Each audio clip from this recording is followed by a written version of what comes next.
remember to hit up those Wookiee bartenders and their 20% tips or more. They like that. You know the rules. No droids, no bounty hunters, no Raylos, no Ray Nobodies, no Adam Driver, Kyle Ron fans of any kind. We do not truck with the sequel trilogy, as your sequel trilogy sucks. Okay. Anyway, let's talk a little bit about the Collider interview with Robert Rodriguez. This is a director and filmmaker that I have come to appreciate. He's extremely talented. Hey, Matt Piranha. He's extremely gifted. I don't feel like there's any Wokoso anywhere in there. If you want to watch some good movies, Once Upon a Time in Mexico, he's up there with I think Tarantino, but a little Quentin Tarantino can go a little off base, and gets overkill with the violence. And one of the things I don't like about him is that Rodriguez, I think, is actually the better storyteller, to be honest.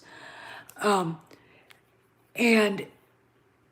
his episode in the second season of Mandalorian, The Tragedy, was really, really good. Hey, Jeremy. And I'm extremely excited to see the Book of Boba Fett. He basically said on Collider it over-delivers. And you can tell when something is going to be good. Nobody's leaking anything. No images, no storyline, nothing. That says a lot for the people making the Favloniverse. Hey, Shakespeare. And I am really, really, really excited about this. And I really wish it was coming out in October. I literally, the next thing that I think we get to look forward to as fans in general is Ghostbusters, and they push that back a week. But I really think that this is going to be something that Star Wars fans are really going to enjoy. Now, it's going to be dark. It's going to be absolutely dark. We're talking about, I think Boba Fett is going to be out for revenge on whoever wronged him. And I'm trying to figure out who that would be. So I have a feeling we may see Han and Chewbacca and maybe Leia.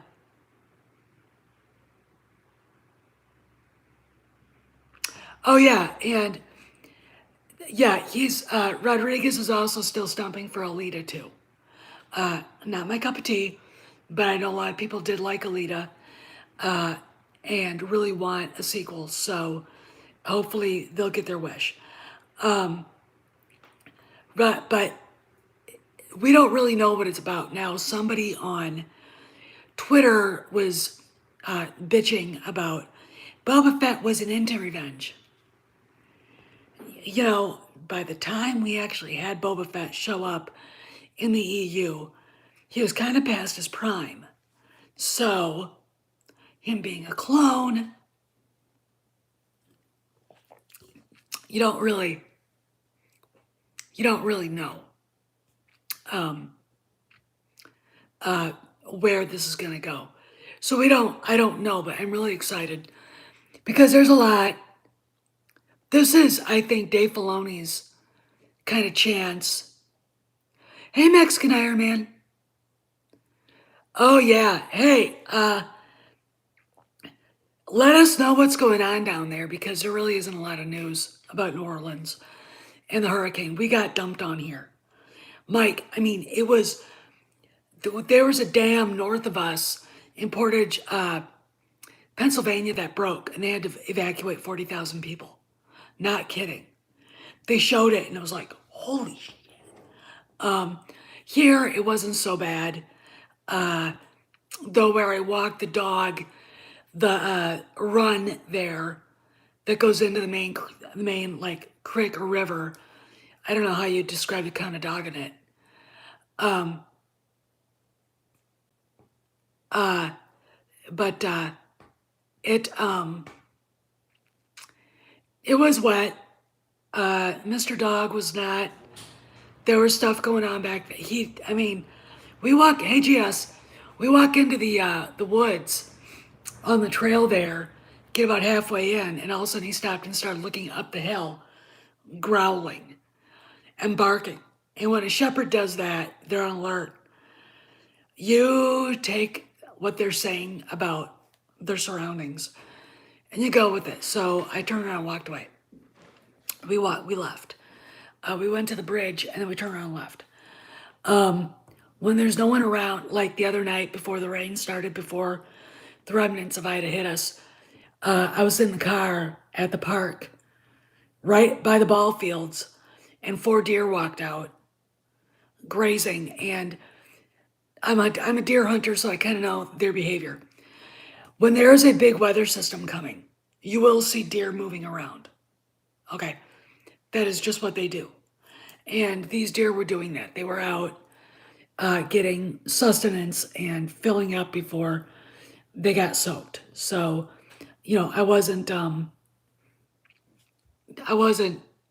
too surprised to see that. Anyway, so we can let's talk a little bit about Boba Fett while we're here and what they could be doing. I do believe that we are going to get a parallel. The Book of Boba Fett will run parallel to Heir to the Empire. I do believe we're going to see Han and Chewie. All right. I do believe we're also going to see Han and Chewie in Andor too, but that's just me. A lot of people disagree with me, but considering who Cassian Andor is and his background, the idea that he wouldn't be running around the underworld, running into smugglers. I mean, the rebels used smugglers to move weapons and people and material and things. So, why wouldn't you see Han and Chewie? But he basically, Rodriguez said, it's going to over-deliver. Now, what we know about Boba is that during Return of the Jedi, he's trying to get at Luke.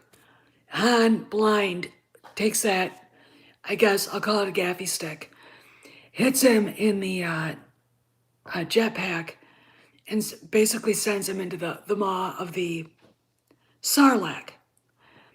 The story goes that his armor was found, and of course Cobb Vanth finds it, or actually buys it off of the Jawas that find him. And we don't really know. I mean, I'm not really sure who found him. There is EU stuff that Dengar and some of the other bounty hunters found him and helped him survive. But I'm not sure. I mean, maybe it was Fennec Shand for all we know. I doubt they're going to follow the book. This, you couldn't follow straight through. And I know there's going to be people bitching and moaning about it. Stig Johansson, Alora Baga, and other EU fanatics. And, I don't know. Now, maybe it is Dengar, but we don't know. So, and you don't get any evidence in any of the, any of like Heir to the Empire, any of that Boba Fett is still alive. Okay. He shows up in a big way when Jaina Solo needs to be trained to fight Jedis because of her brother freaking out and going to the dark side. And that's where he comes in. My thing is this. I'm looking at it going, who would he want revenge on? And what would make sense? Would Boba Fett be so crazy, okay, as to go after Han Solo if it was an accident? He'd be going after Luke, I think. Oh, sure, I could do that. Yeah, I could do that. Yeah, Troy, that'd be fun. Hit me up, okay? So he's probably gonna want revenge on Luke. Now remember, Boba Fett has issues with Jedi's anyway. After Mace Windu basically decapitated his father, or as Bo-Katan said, your donor, okay, in Katie Sackhoff's smartass way. So it'll probably be Luke. Okay, great, Troy, thanks. It'll probably be Luke. There are others. There are probably other, crime lords. Maybe we'll get Darth Maul. I hope not, because, then we're going to probably, hopefully not, see Quira. They got her involved in this bounty hunters war thing trying to save Han, and it's like, get that fucking cunt out of here. Okay? Get that ugly page boy haircut, ratty, mousy, little skinny rat out of here. Okay? I don't like the actress. I hate the actress's guts. Okay? She's a pig. I don't know. Jess, why is that hype? That's not hype. Who else would Boba Fett be pissed at? Think about it. Who would he blame for the lost years? He was trying to get Luke. Basically what Han did was a fortunate accident for everybody involved. They didn't know he was still alive, so he was left out in the desert. I'm sure, when you think about him being stuck in the Sarlacc, the guy had way too many weapons on him to not at least have half a chance to get out. It's kind of like the Mandalorian using his jetpack to get inside of the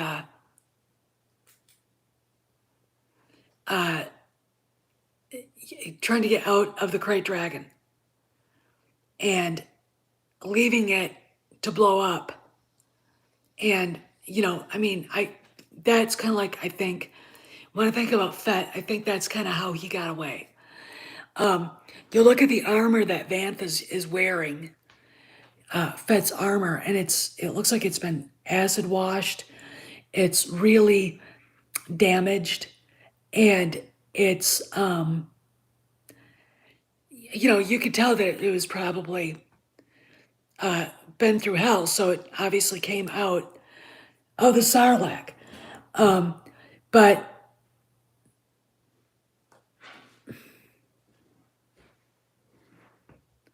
yeah, Troy, in some ways, that would be kind of anticlimactic for some people, but it would make sense to me. Yeah, scorched from the stomach acid. Yeah, you're right. I really do. It would really be interesting if they are following Heir to the Empire, that Fett would somehow become an ally. It's really interesting how Fett goes from kind of working for Vader and for the Empire to now, after the Empire is gone, to be basically protecting a baby Jedi, helping protect a baby Jedi, and doing things that are helping the New Republic. It's interesting to me. It's very, very interesting to me. We're talking 5 years after the turmoil, or after the Battle of Endor. The Civil War's not over. All right. The snake's body is still writhing. The head is gone. but it's still writhing, and it's writhing in the form of Thrawn and Moff Gideon. Here's my opinion about Gideon. I think he is a rival to Thrawn. I think that that's going to maybe even be part of this. Okay, that Gideon is trying to resurrect the Emperor, resurrect some sort of force wielder in a way that supersedes what Thrawn is doing with Jor's Sebao. Okay, whatever, however you use his name. So I think this is going to be maybe about the underworld, all right, with elements of the Alliance showing up here and there, maybe Han and Chewie and Leia, because at this time it's 5 years after the Battle of Endor, and it's going to be interesting to see where this goes. The reason why I'm excited is seeing Robert Rodriguez, who I think is a babe. He's also only 2 days younger than me. We're born in the same year. And he's Gemini. Just kidding. He's really excited about this. It's not fake excitement. Like JJ. Like, Kathleen Kennedy and Ruin Johnson and Pablo and Daisy and Bat Boy Adam Driver. Okay, he's genuinely excited about it. We have got a conglomeration, a cadre of people. If you haven't seen the interview, go to it and watch. We've got a cadre of people within the Star Wars community now that are working with Jon Favreau and Dave Filoni that are absolutely crazy excited about what they're doing. And this is huge to me. I am so looking forward to watching this play out. And I don't see now, with the advent of Grogu going to Luke, where Kylo Ren fits into this. Okay, if we see Han and Chewie, we may not see any kids. If we see Han, Chewie, and Leia, at the time, 5 years after Andor, she was pregnant with twins. And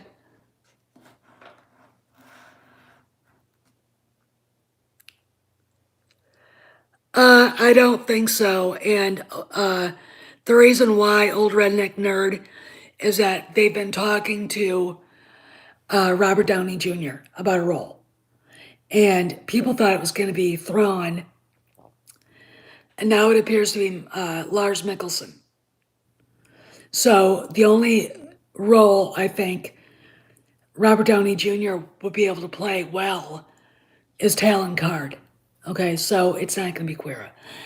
I don't see them resurrecting anything from Solo. Ever. That character was so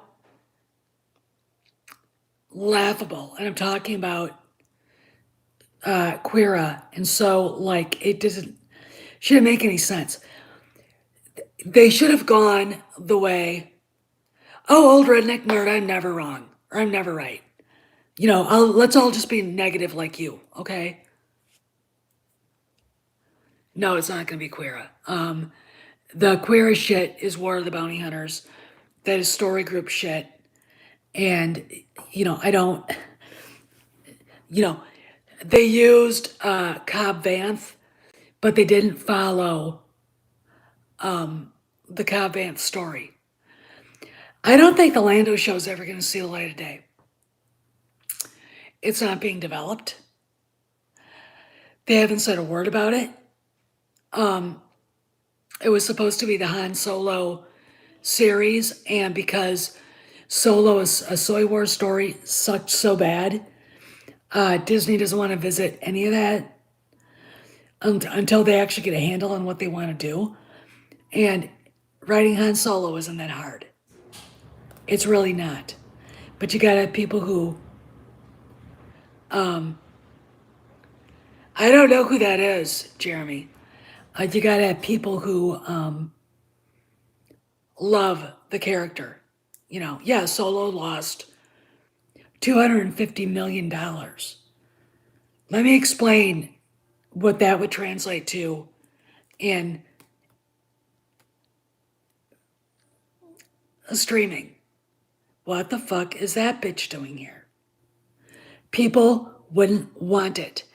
The figures don't sell. The movie was horrible, and I don't think, I don't really think you know that would work. What I really think, if they want to do Han again and do it right, is bring Bria Theron in, and bring some of the other girlfriends, and make it like a real thing, like a real underworld feeling, where you've got dive bars, where you've got outlaws, where you've got gamblers and prostitutes and arms dealers and drug dealers and this and that and the other thing. Go look at the Old West. Look at the way they ran the saloons. Tombstone, Arizona had the Birdcage Theater, and they had striptease shows. Okay, you go and look and see what that was really like, because when I think of the Star Wars underworld and the way George, and this goes into Boba Fett, the way George envisioned it, that's the way I see it. I see it like the American Old West, with a tinge of Chicago and New York crime syndicates. But there were crime syndicates in the Old West too. Okay. The Clantons and McClowerys were a crime syndicate. They were a gang. Okay. And, basically Wyatt Earp, after they murdered Morgan, his brother, and that is it, that actually happened. And Wyatt Earp actually did go out on a vendetta ride. And every one of those guys who were involved in Morgan's murder and wounding Virgil Earp, that happened too, were killed. In fact, here's a trivia story. We'll get back to Star Wars. Johnny Ringo, was a real person. Hey, Maze. John Ringo, played by Michael Biehn, was a pretty good character. Not far from who he really was, too. A lot of these guys were sociopaths. A lot of these guys were complete psychopaths. Curly Bill Brocious, played by Powers Booth, actually was torn in half by Wyatt Earp and his shotgun. Okay. Bloomin' too. They found John Ringo under a tree with a bullet in his head. Now, theories go from he killed himself, which doesn't make any sense, to he was shot by somebody and left under the tree. And after all that, Wyatt Earp and Doc Holliday stopped speaking. My theory is Doc Holliday found John Ringo drunk under a tree and shot him. And Earp wanted a reckoning. Okay? Didn't get it. Pissed him off. And they were brutal They were very brutal. But that's what I think happened. Doc Holliday was the sociopath on our side, or the psychopath on our side. He was dying of tuberculosis. He had nothing to live for. And yeah, that's basically it. All right. And Doc was like, nah, you're not going to you need to die. Oh, he was great. Val Kilmer was the GOAT as Doc. But actually, I think in Wyatt Earp, the movie Wyatt Earp, that Kevin Costner was in, I think Dennis Quaid was pretty good too. And he looked a lot like him, scary like him. But yeah, that kind of stuff like that would be stuff you'd see in the underworld. Shit like that going down. Gunfights, maybe gangs of smugglers stealing from each other, pirating, all kinds of stuff like that. And, you'd see the strippers and the prostitutes doing what they do. Because that's at the edge of the empire. Okay. And the only people that really go out there before, in the immortal words of Woodrow Call from Lonesome Dove, I want to see that place before all the bankers and lawyers show up. All right, he's talking about Montana. The underworld, and it seeps into Coruscant because Coruscant has an underworld too. But the underworld in the Outer Rim and the Western Reaches is like the American Old West. So what I think we're gonna get is something like that with the Book of Boba Fett. And I'm hoping it's as dark as has been thought. Okay. I'm hoping the revenge thing doesn't include Return of the Jedi stuff, because I really think Boba Fett would kind of put two and two together and realize, I always thought in the Courtship of Princess Leia, that instead of Han winning a planet, I liked the book and I didn't like the book, and there's stuff about that book I didn't like. They should have gone, he and Leia should have just run away together.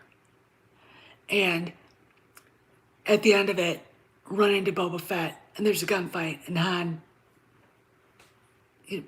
kills him in a gunfight. And that would have been a great climax. Yeah, and the heroes are, like if you look at the heroes,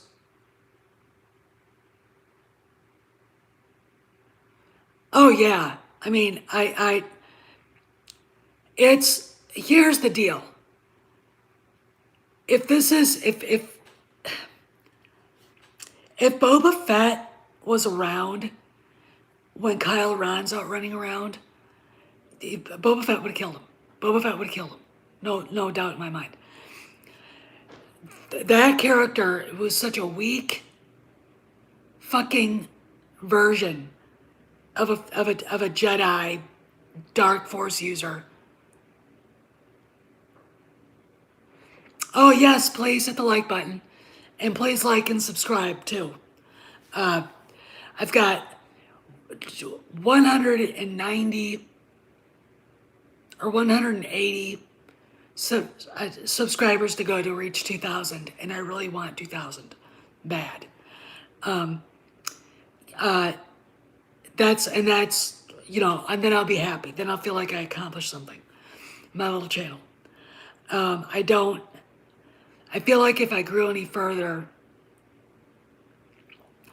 there'd be pressure, and I don't want pressure. I just want to do what I do. But like I said, I think Boba Fett would have killed him. All right. There's a reason why they brought Boba Fett back. He wasn't back in the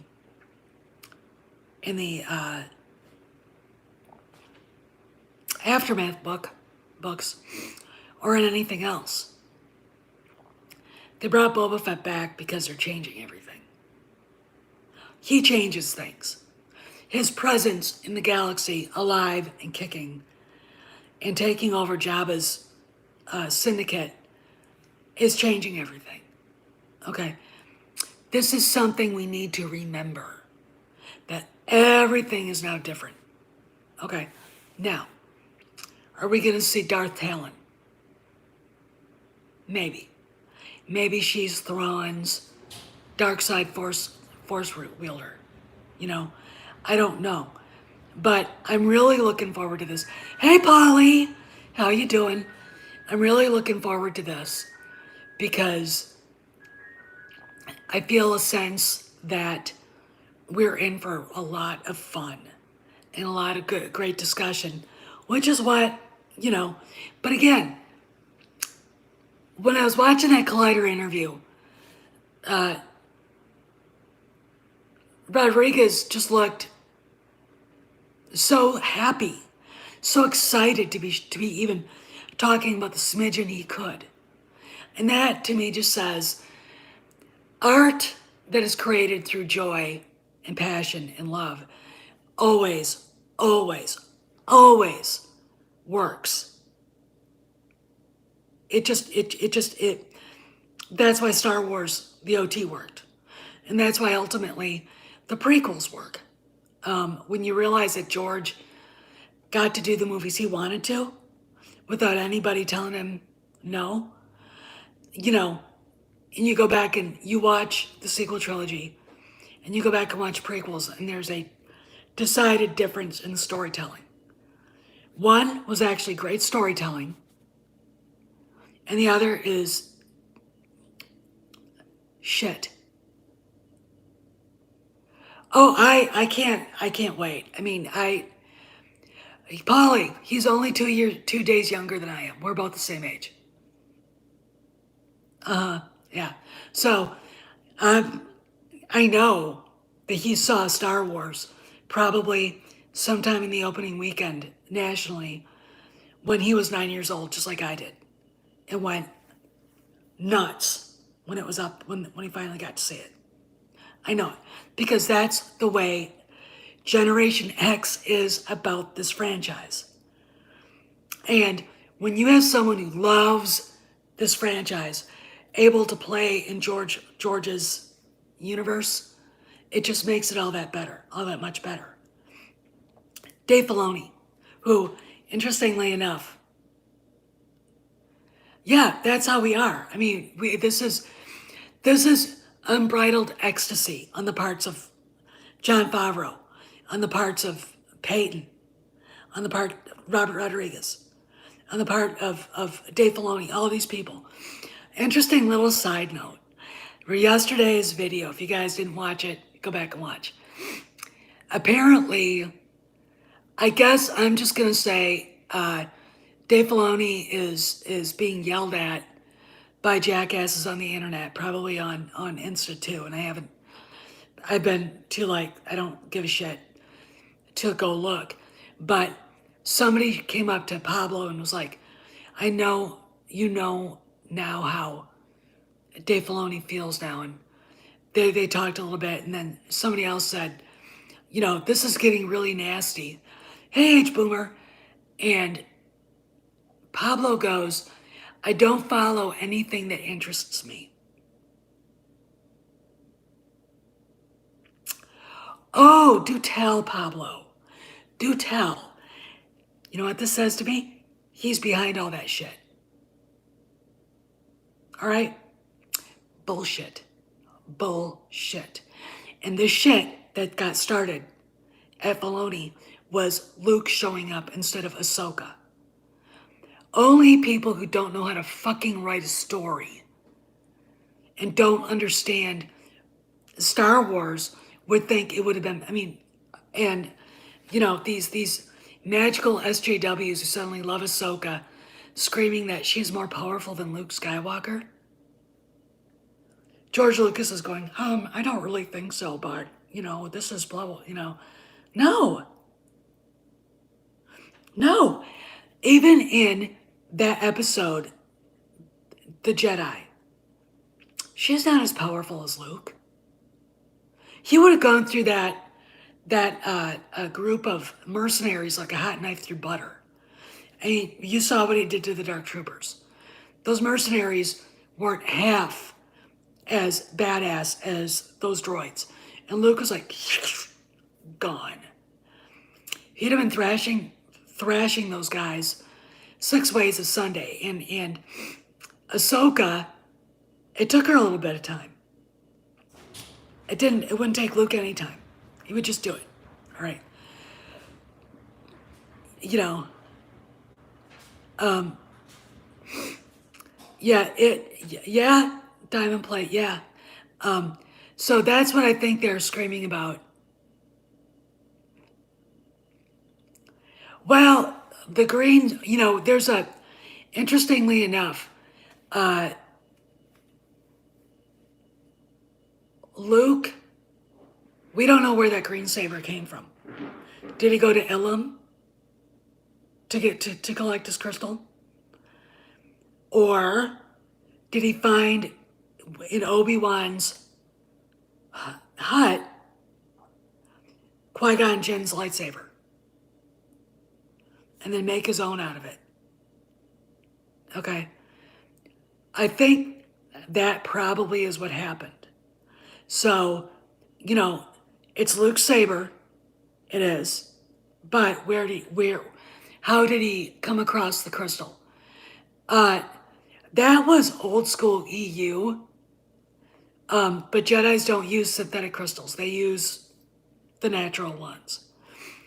Only Sith use synthetic crystals. Okay. So Vader's red lightsaber, that was, he did that himself. Okay. Or Palpatine gave it to him, already made. And I think that was a story. And it, no, it's not synthetic. Yeah, Anakin was blue, and that lightsaber was lost. And we don't know what happened to it. I am not buying anything that the sequel trilogy put out there. The only person that deserves that lightsaber is a Skywalker of blood. Okay? So either Luke himself, or his son, or Leia's son. Well, if it was a spare crystal, then yeah. So it's either Obi-Wan having a spare crystal, or Luke finding that Qui-Gon's. So I'm this is going to be really interesting what happens. Again, back to the revenge thing. I'm really wondering where this is going to take it. Because in The Mandalorian, Boba Fett doesn't seem, he talks about being left out in the desert to die. But I don't really see him going after Han, Luke, and Leia, or being upset with them because they didn't know he was still alive. So, Jabba's guys, Jabba's minions, who else could he be after? Because I don't really see him, after years, still fomenting revenge over a business deal, The only thing that would make sense is if he still has a wild hair up his ass over the Jedi because of what happened to Jango. That would be the only place where it would make sense, in my opinion. Okay. But this is all, I am really looking forward to this, and I can't wait. I wish it was coming out in October, and that the end show was going to be in December, like Mando, But we get the Book of Boba Fett. We get, I think, Andor, and then we get Kenobi, and then I think we get Mandalorian 3. Because that's going to be what, 8 episodes? They're starting to film this month. You know, and it's that is going to be very interesting. So who knows where that's going to go. But it just depends. I mean, if they're here's the deal: if they were so successful bringing Luke back into Mandalorian, I'm pretty sure that we're going to see him in some capacity in Boba Fett, and probably Han and Chewie and Leia. I mean, we might see flashbacks. I heard this was going to delve into the past a little bit. So who knows what else? I just, I don't see them taking any of the garbage in the comic books up to screen at all. You know, again, hey, Planet Musk, hey, if the Book of Boba Fett works, he'll probably get his dream. Okay. And people like Delita so much, that should be it. That should have a sequel. But anyway, I like this. I mean, I don't know where it's going to go, but I'm really excited about this. It's also interesting, I look at, Pablo, and this is just, I'm throwing this out to the ether. Dude's on the outs, and it's obvious from Twitter and the way people are talking to him. Okay, he's on the outs, on the outside looking in. I think it's time for the guy to come clean and basically say if he's still at Lucasfilm or not, or in what capacity, or he's leaving, or something. And the reason is this: the fans deserve to know. Now, I know why we don't know. Disney doesn't like drama. It is exciting to be a Star Wars fan again. I take joy in the fact that they love what they're doing. I really, really do. I mean, I don't understand. That's a topic for another discussion. The apathy of JJ and the outright bully shit coming from Rowan Johnson. But back to Pablo. I think it's time for him to come clean. Okay? Because we fans deserve to know. Now, Leland Chi did retweet something at him about something. So, but it's like, all he does is talk about stuff he has and answers questions. And I think the funny thing, the thing I think is so funny, there are people out there that act like he knows more about Star Wars and knows more about what George wanted and thought what his creation was than Dave Filoni. And when you look at Hidalgo's Twitter account, it's filled with them, and they're always soy-filled rabble. It's like, and I can't get behind it. I'm like, what the? I don't get it. But he has a fan club. Let me explain this fan club. They're not there because they love Star Wars.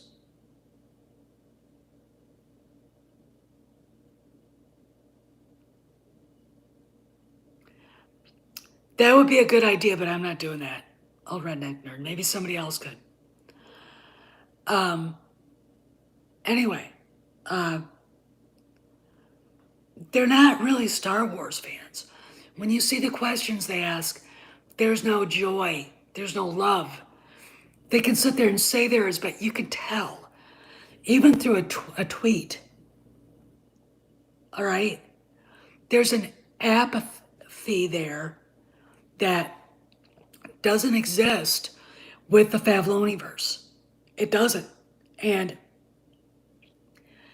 Star Wars made by people who love it works. Okay. Star Wars made by people who say they love it but don't doesn't work.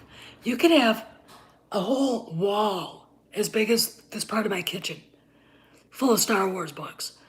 That doesn't mean you love it. That's just a job. And that's all it is.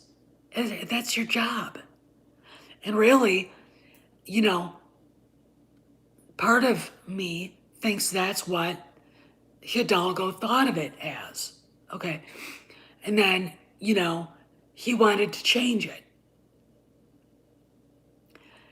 He brought, this whole stuff with the High Republic proves that they don't know that himself, balding fat guy, knows shit about Star Wars. The hyperspace collisions that they have. It's like they'd all be dead. No, that's okay because they'd all be dead. Interestingly, I have another theory for you guys, and then I'll let you go. Remember the Kelly Marie Tran thing on Wikipedia? And the racist crap that showed up there? And the fact that Ichibaka found out that the IP address of whoever put that shit up there was the same IP address and the same area that Jason Ward does? I have a theory. That Pablo was every bit as involved in that as anything else. I also believe he's probably behind this Ahsoka shit. Just by, I don't follow any of my interests, whatever he said.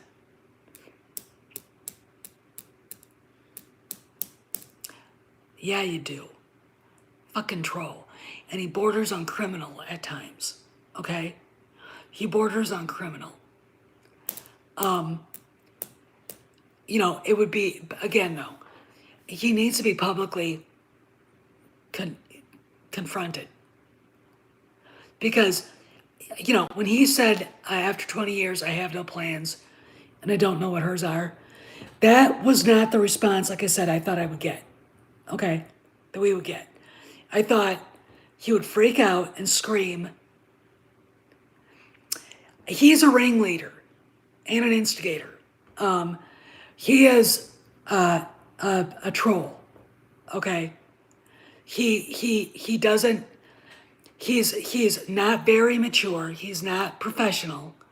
He probably thinks being professional is too white or some shit. Okay, too white, too capitalistic, too Western. Okay. But somebody has got to ask him straight up, are you still at Lucasfilm? Point blank, and get right into his face and say, because you sure don't act like it. Okay? And we know you were behind the Kelly Marie Tran Wikipedia thing because they talk. There's a connection there. And we know you're instigating shit with Jason Ward. And everybody's talking about it. Say that, even if it's... There's a way to trigger him to get him to say something that he doesn't want to say. Okay? And that's what we have to do. Now, he might just go out and block you. He might freak out and call you names and then have several of his own bot accounts attack you. Or he'll say something extremely honest. All right? Because every once in a while, he'll say something that makes me think he's not there anymore. Like, we're not working on anything in particular and there's nothing in the can. There's nothing coming down the road for the story group. I mean, basically all they've got are these shitty bounty hunter comic books that are going to end up at Ollie's. Okay, so I gotta go.